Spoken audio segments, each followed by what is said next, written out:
everyone! So as you can tell from the title of this video, today I'm going to be talking about London's most Instagram-worthy hideaways. If you know anything about London, you'll know that it is a very photogenic city and there are tons of places to take pictures of, but sometimes it can be very hard to get the perfect shot because there's always like crowds of people and tourists kind of blocking your way. Basically, if you're trying to get the perfect shot in front of Big Ben or crossing Abbey Road, then good luck to you. Unless you want to go somewhere really early in the morning or really late at night. Either way, it's kind of a lose-lose situation. So in this video, I'm going to tell you about some more secret, less touristy locations that are perfect for Instagram and that will surely get you more than 10 likes on your post. So starting with some of London's secret side streets, there are tons and tons of these in London, and it's actually one of the things that I love most about this city because if you think you've seen everything, you really haven't. One kind of hidden side street worth knowing about is called Warren Mews, and if you follow any Instagram accounts such as Pretty City London, which is one of my favorites, they post pictures of Warren Mews a lot, so you may recognize it, but basically it's kind of in between the British Museum and Regent's Park. It's a pretty short walk away from either of those places, but it's basically kind of like this black brick building that has kind of cute, quaint elements to it, like little plants and flowers and bikes. Something about it just has a really cool aesthetic to it that makes like a perfect picture. Once you're in this area, it's definitely worth walking over towards the British Museum because there are tons of really nice flats in that area as well. If you check out Russel Square, for example, there are just tons of like really British style flats, if you know what I mean. So they have like the cute doorstep and the big windows.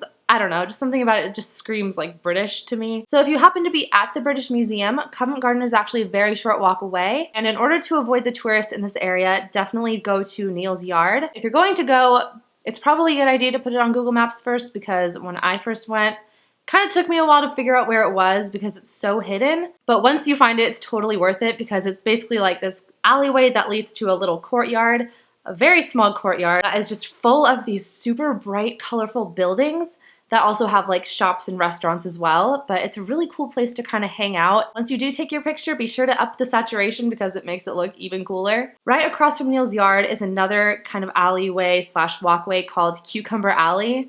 And in my opinion, it's worth taking a picture of just for the name itself. But this is just another kind of cool alleyway that has some more shops in it and also some really cool lights hanging from the ceiling. If you're staying within the central London area, then the next two places are for those of you who are looking for a really good view of London, but don't want to pay 20 to 30 pounds to go for a ride on the London Eye or to go all the way up to the Shard. The first alternative is the One New Change roof terrace, which is directly across from St. Paul's Cathedral. And this is basically a small kind of shopping area that also has a restaurant slash bar on the roof, but it's totally free. If you want to take the elevator up, you're allowed to just kind of hang out up there and take some pictures. And the next one you might have actually seen in one of my previous vlogs, and that is the Sky Garden on Fenchurch Street. It's in the building that looks kind of like a walkie-talkie, but I still haven't figured out the name of the actual building. Again, it's totally free to go, but this one you do have to book in advance online. It's just a really cool place to hang out in because there's like greenery and like plants everywhere, and also has an amazing view of London. You can kind of just walk around and see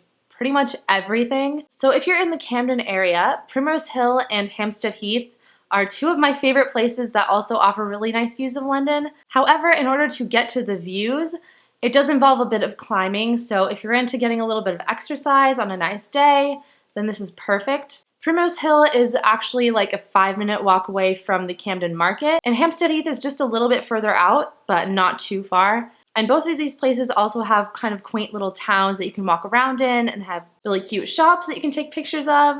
So if you want some good pictures around Kensington, Chelsea, and Notting Hill, one of the first places I would recommend going is Knightsbridge.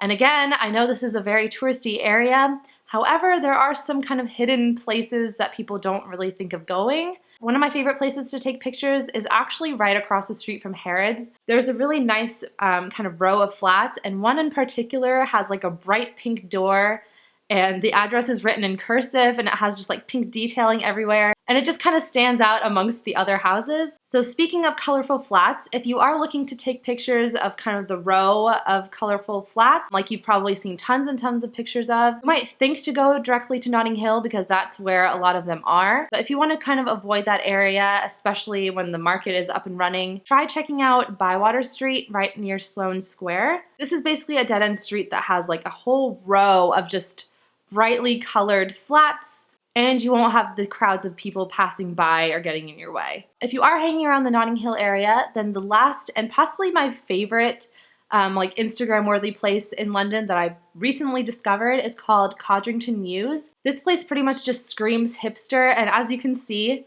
it's just a really unique little alleyway that has like amazingly detailed artwork painted outside the walls of the flats. It's just a really cool like aesthetic, as they say, and I don't know, I could just take pictures there all day. It's perfect if you want to get like a cool model shot in front of the wall, or like you just want to make your Instagram extra artsy. So yes, that is all of my secret locations in London that are perfect for Instagram.